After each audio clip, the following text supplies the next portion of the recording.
તો આરોગ્ય મંત્રીની અધ્યક્ષતામાં બેઠક યોજાઈ હોવાના સમાચાર મળી રહ્યા છે। આપને જણાવી દઈએ સમાચાર। આરોગ્ય મંત્રી ઋષિકેશ પટેલની અધ્યક્ષતામાં બેઠક યોજાઈ, ત્યારે ગાંધીનગર ખાતે ક્લિનિકલ એસ્ટાબ્લિશમેન્ટ એક્ટ હેઠળ બેઠક યોજવામાં આવી છે।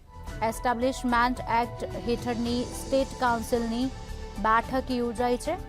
હોસ્પિટલને એક્ટ હેઠળ ફરજિયાત રજીસ્ટ્રેશન કરાવવા સૂચના આપવામાં આવી છે। 12 માર્ચ 2025 સુધી રજીસ્ટ્રેશન કરાવવા સૂચના આપવામાં આવી છે। ત્યારે આપને જણાવી દઈએ, રજીસ્ટ્રેશન ન હોય તેવી સંસ્થાઓ સામે પગલાં લેવામાં આવશે તેવું આરોગ્ય મંત્રી કહી રહ્યા છે। આરોગ્ય સંસ્થાઓ માટે ₹5 લાખ સુધીના દંડની જોગવાઈ કરવામાં આવી છે। પ્રમાણપત્ર વિના કાર્યરત આરોગ્ય સંસ્થાઓ સામે જોગવાઈ કરવામાં આવી છે। એસ્ટાબ્લિશમેન્ટ એક્ટ હેઠળની સ્ટેટ કાઉન્સિલની બેઠક યોજાઈ, ત્યારે ફરજિયાત રજીસ્ટ્રેશન કરાવવા માટેની સૂચના પણ આપવામાં આવી છે હોસ્પિટલને।